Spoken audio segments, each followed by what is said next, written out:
hopefully I can enlighten people somewhat.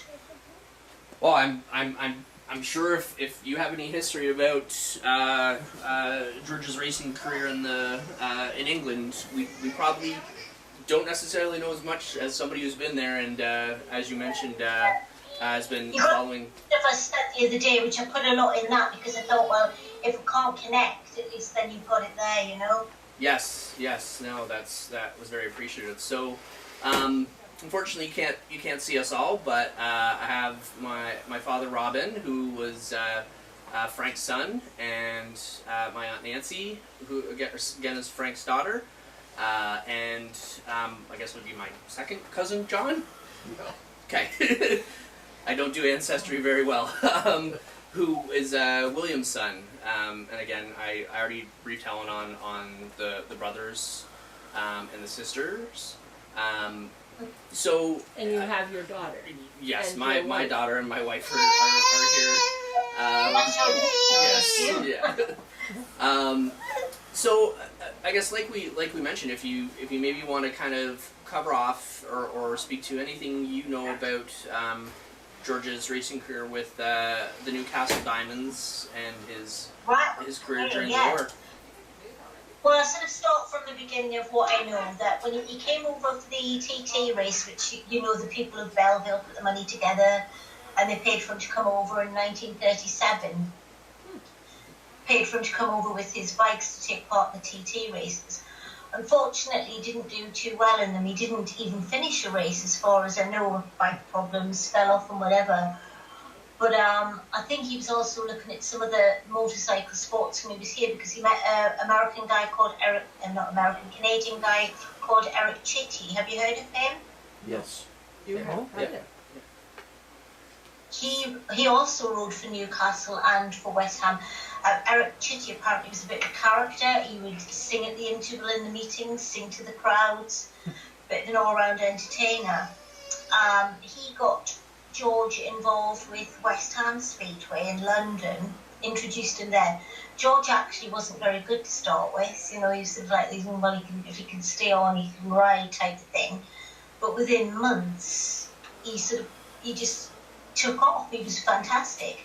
And Johnny Hoskins, who was the promoter, transferred him to Newcastle Speedway, where within a couple of months he became the number one. He was fantastic. And even I remember as a kid, people always talking about George Pepper. But so, you know, who is he? It was just somebody from years ago, but the name always kept being brought up. Whenever people talked about great riders of the past, George Pepper's name was always there. So it was in more recent years I started delving into it more. I subscribed to a newspaper archive, British newspaper archive, so I can look up old newspapers online, and I found out quite a lot from them. Like I sent you some info, Jamie, where I said where George lived with his wife, who, although her name is written down as Gladys E. Pepper, we seem to presume that she was actually called Betty. Yeah, maybe the E was Elizabeth. Yeah, middle name is Elizabeth, so I wonder if that, because I don't know if it's the same in Canada, but in Britain it was often that way, you know, people, the first name was never used. Like my granddad was called John Robert Edwards, but was always called Bob. Nobody ever knew him as John. So that could be.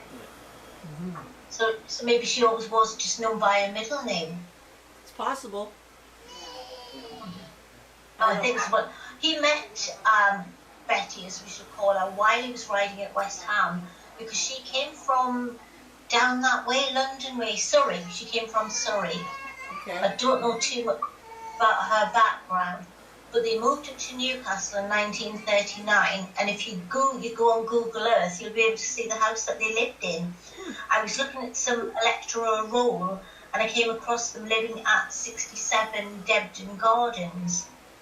And the address straight away rang a bell to me. I thought, oh, I know that address. It was near to the school that I attended as a teenager. So I must have walked past their house loads of times, obviously years after they lived there. Yeah. So, wow, what a coincidence. Very much. Yeah, but while he rode at Newcastle, he was, And then the crowds would have been, 10, 15,000 people there. He sort of thought, or before he came to Newcastle, because he was on such good money, he had flying lessons when he was down, when he rode for West Ham. He possibly carried them on when he rode for Newcastle, because of course when he went to the RAF, he went in, first of all, working in a Spitfire factory. I'll get to that in a minute, but of course he went on to be a pilot. But while he was at Newcastle, the promoter there was a real showman. And the week before war broke out was the last meeting. It was the 29th of August 1939. And the promoter said that the following week he was going to have 2 cheetahs racing against George and 2 greyhounds. Oh. Luckily it never happened. But this guy, he would have done. I know that, you think, no, they wouldn't. But I know at some other tracks they did have cheetahs there racing as a form of entertainment. Wow. I know. And other places, which just sounds quite horrific now, this is true, they tied a dead rabbit to the back of a bike while the rider raced round and they got a greyhound to chase it. Yeah. Yeah. That's barbaric, isn't it? Yeah. It is now. Yeah. Yeah, but then it was probably a bit of entertainment. Sure. But I don't think George ever did participate in anything like that. But he was also very... I know that you probably know that Jim was an ice hockey player because their father wasn't he? Yes. Yeah. Yeah. W.C. was a ice hockey player. Yeah. Well, when Jim came over to England, obviously at George's request, he was only 17. He had a bit of a go at Speedway. He wasn't very good, but he was in practice. George built him a grass track bike, and Jim used to help George in the pits with the bike, and he'd have a second half rides. But they both were pretty good at ice hockey, and midway through 1939, they contacted the Ice Hockey Association headquarters and they put in a request to play for the Edinburgh ice hockey team. And I assume it had probably been accepted because the Speedway season would finish in October, and then that's probably when the ice hockey season over here started. So they would play ice hockey over the winter, Speedway during the summer. But of course, the war broke out, and they both, I don't know if they both signed up together, I don't know where they signed up, to join the RAF volunteer, possibly in Newcastle, but they were sent off to different places. George, I'm pretty sure he was sent up to Glasgow in Scotland, to a place called Hillington. There was a Merlin factory there. They made Rolls-Royce engines for aircraft. Okay. Because in 1940, George did a few Speedway meetings at Glasgow. They would have had to have been held in the daytime because there was a blackout, so they couldn't ride at night. But I think once, because it was still the phony war by this time, the Germans hadn't started dropping bombs. But in June 1940, the Germans did start bombing us quite heavily.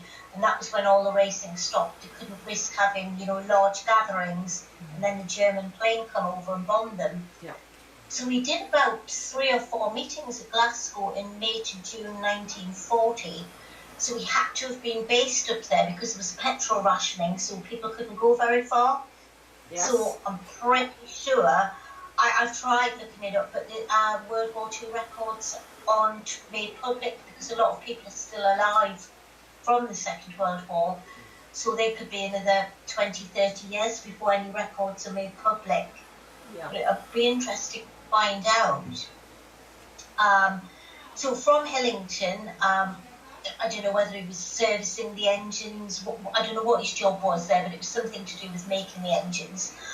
But then 1941, I presume that he requested to become a pilot. He must have said, I've got a pilot's license.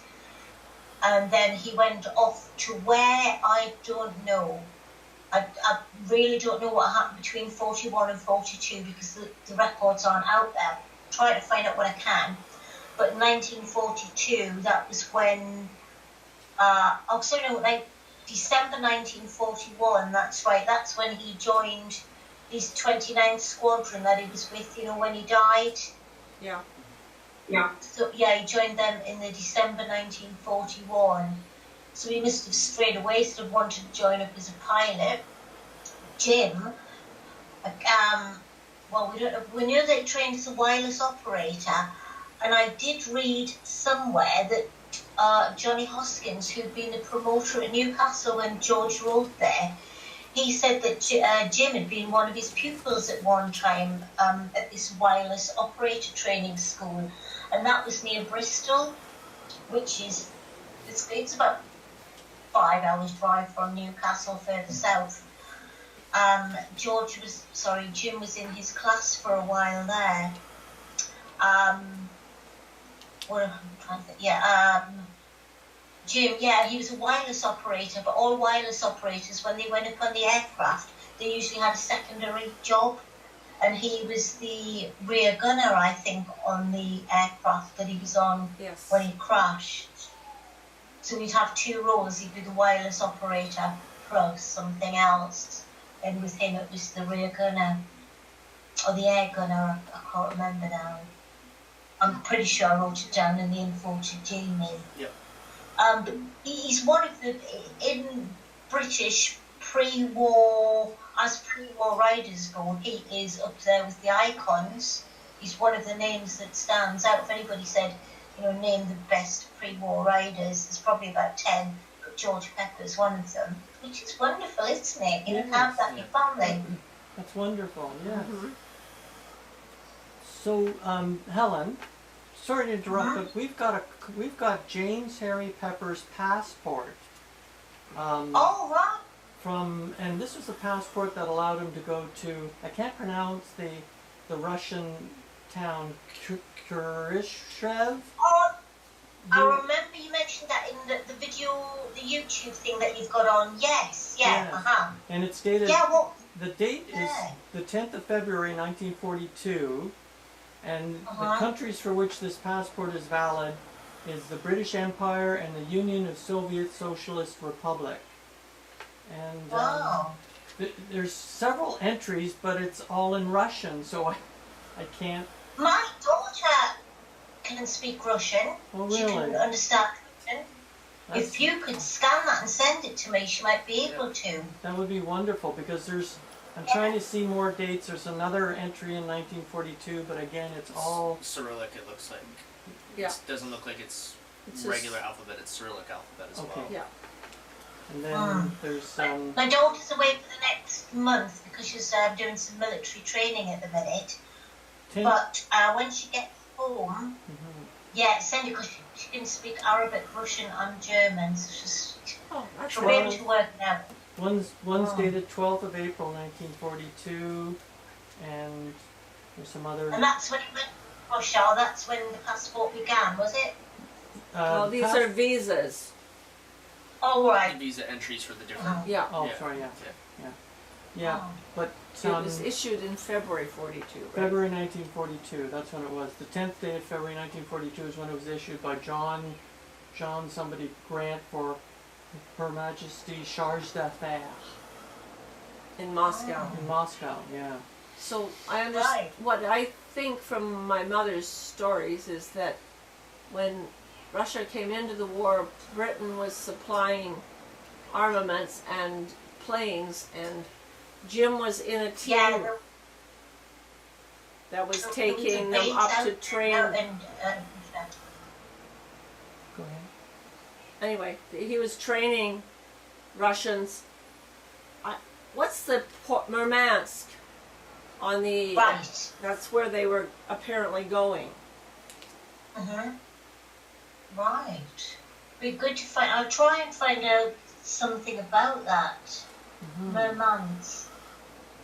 See if I can, but it's probably all still very secret, isn't it? A lot of things, especially if it's to do with Russia in the war, a lot of stuff's just not being made available. which is frustrating. Possibly not, yeah. Are you the lady who went out to Holland? To Texel. Or was that? Yeah, my daughter and I went to Texel. To the island where they're buried. Yeah, did you know that they didn't crash on the way back, but on the way out to Germany? Well, that's what Jamie forwarded some of your information. Oh. So I learned about that. Yeah. That was sad. Yeah. Yes. And I mean, for me to even be able to find out the pilot who did it, the pilot who shot him down. Yes, you wrote about that. George had this air race, and then you find out another air race took Jim down, and that's sad. Yeah, it is sad. Very. And they were only 22, I think, at the time. My mom and Jim were the same age. Yeah. And I don't think the families found out for sure till about April the following year. You'll know better than me. No, but I don't. From what I gather, when it crashed, it was, I think there was only one body that they could identify. And it wasn't until probably the British Red Cross a few months later, because Holland were neutral, I think, they passed on the information. And then the families were told probably about April 44 that it was confirmed, what had happened to them. I don't know. Do you know? No, we don't. I don't know that. No. See, my mom was married to Jim, and then he was killed, and then my father, Frank, Jim's brother, married him. Her. Yeah. Yeah. So she had. It was always a sad story when she wanted to talk about Jim. Sorry, we keep overlapping. It's okay. So, a little bit about, I don't know, you probably don't have any information about Frank, but he's our father, and he was in the Navy, and so he was part of the escort from North America to Britain, protecting all the convoys back and forth. He was in a Corvette. Yeah, most of the time he was in Corvettes. He was in others as well. And he also was a wireless operator like Jim. But he was in a very dangerous position because he'd always be at the back or the front of the convoy. Yep. And if anything happened, they still had to carry on because they had to get the supplies across. And they were always being followed by submarines and things. It was being quite terrifying. Yes. Because my husband's in the Navy as well. He's been in 32 years. Wow. My eldest daughter was in the Navy 12 years. She was a dental nurse. And my youngest daughter, who's off on military training at the minute, she's going to be a reserve officer in the military. Good. She's got another job. She's got a job with the government that she's going to in a few months. So she starts that, but she'll be a reserve officer in the Navy. So I know quite a lot about naval history. Can't escape it. So, Helen, the book that you're writing is all about motorcycle racing. The most recent one. There's been two that she's written. The first one, I have copies of. I unfortunately forgot to bring them because I was going to give them out to people. But correct me if I'm wrong, Helen. But you just finished the other one. It just went on Amazon a couple of weeks ago. Yeah, it went on about a week ago. It's now that I've bought the copy myself and I'm reading it, I'm like, oh, flipping heck, there's quite a few typos. So I'm putting them right. So within 2 days, hopefully, in addition, without typos, should be on there. It's still about the war, how it was in this city at the time. It's a time hop, but it is about Speedway, the motorcycle racing. George has mentioned in it quite a lot. He actually becomes a pen pal with the boy in the war here, because this boy adores him, and so he writes to George and sends him a snippet from a newspaper, a picture of them together, which George sends back. There is a picture in there of George in his uniform. It's the one on the Air Aces website, and I got a guy to draw a picture of him in pencil, so there's a hand-drawn picture of George in his Newcastle with his Newcastle race bib on in there too.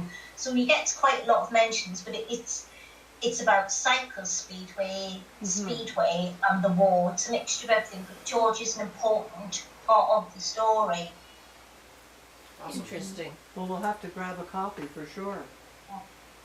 Oh. Give it a week or so, when the edited version will be on Amazon. Because when I read it through 3 times, but I never saw the typos until I had the actual physical book in my hand, and you're going, oh, I need to change that, I need to change that. Isn't that the case? So, I do a little bit of writing. I do a little bit of writing myself, and you can't believe how many mistakes you make until you see it in hard copy. You don't see it at all, do you? And then later you see it in print, you're like, oh, yeah. But is there anything you want to ask me that about Sneeko? Oh yes, I knew that. I know that you don't know, because I don't know if any of you have been to England before.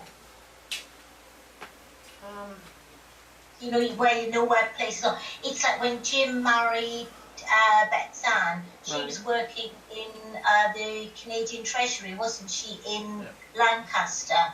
Yes. Well, he was based near there, because I'm trying to think where they married in Lancaster, and there was quite a few little air bases dotted around there. Right.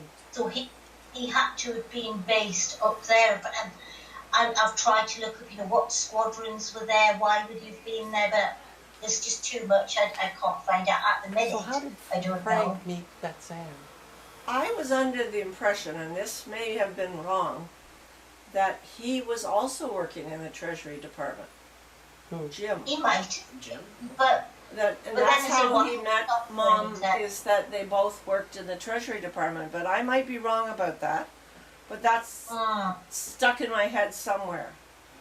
My brother just... I can't see why it would be, being a wireless operator, because that wouldn't be military, the Treasury Department. No, but was he a military... When did they marry? 40. Okay. 1940. Was he already a wireless operator then?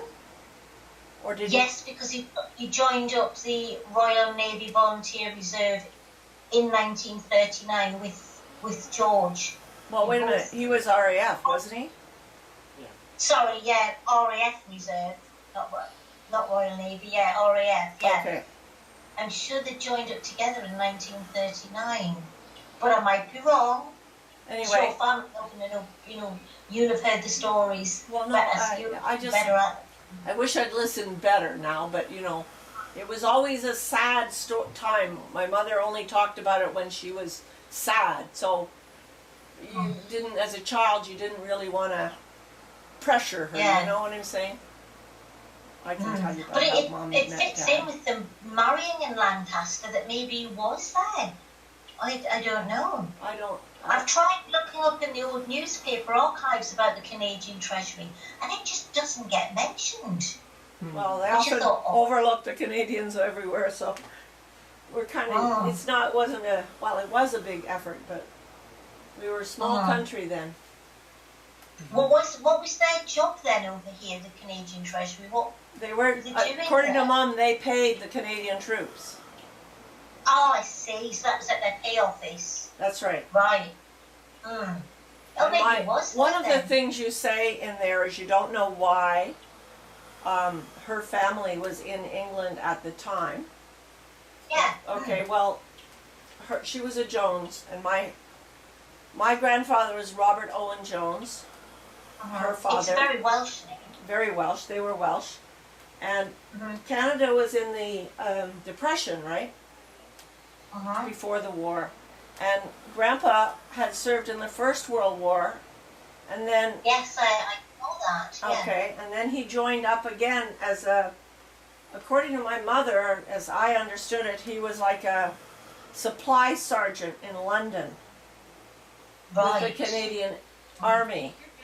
Now, I know that they had a tough time in the Depression.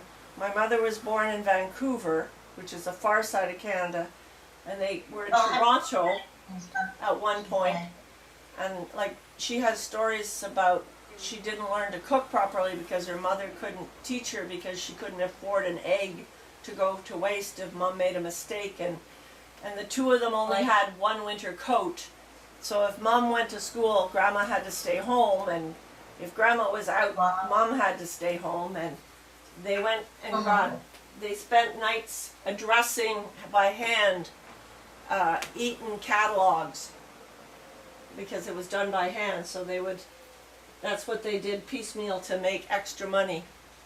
So Wow. I would venture a guess that they were in England because things were so bad in Canada that Grandpa joined up quickly as soon as there was a call to feed his family, and my mother was old enough that she went out to work. She went to she actually was in Wales for a while to finish a little schooling and get her stenographer's qualifications, but her younger brother, my uncle Robert Owen, the second or third or fourth, who knows, he went to live with his Welsh relatives during the war for a while, and then my mother, at some point, my grandmother, who was Nancy Jones, she and my uncle were sent back to Canada. You know, they evacuated Canadian independence, and they were he was still young enough to be a dependent. They were sent back to Canada, and they went to 90 Chatham Street to where Jim and George and Frank and the whole Pepper clan and Bill were raised. Okay, so they came back to Canada because of the connection between Jim and she. They stayed a bit of time at 90 Chatham. That would be the Joneses. So that's that section there. So, but that's what I understand. But you're gonna. Yeah. Her parents were in England in 1939.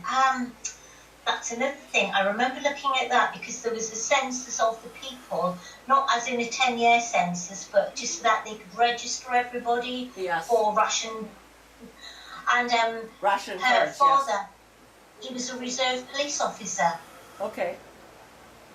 Yeah, I can't. Would he have been both? Could he have been both in this? But he was a reserve police officer as well. Okay, overtime. Yeah. Well, my mother was on the.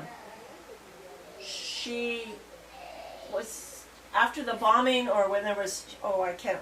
I've got a picture of it. Where's that file, Robin? Right over there on the. She table. was. Table. Just a sec.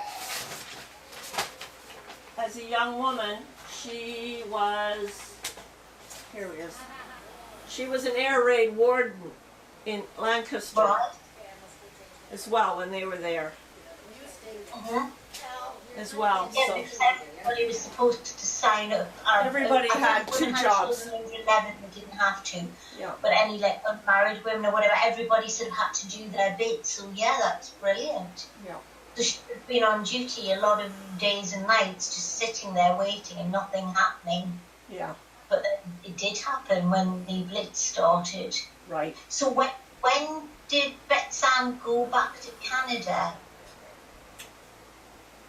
After Jim died, how long after was it? I don't really know. Hmm. I know my father, and this is funny, well, the last year of the war, my father was sent, you know how they didn't want more than a few brothers, like they lost 2 brothers and he was in a dangerous job. So they sent him back to Canada, and he lived in Ottawa. Yeah. Okay, and they weren't married yet, but they had met. So that would be 44, he was in Ottawa. And so she Canada by she was there before that. Because 43, I know. I know, the only story I know is she was on a ship with a lot of children.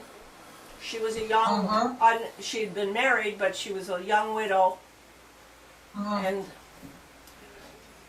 there was a naval... So I wonder if that one of the evacuation ships, that sent a lot of children over, and that was earlier in the war, wasn't it, I thought? I don't know.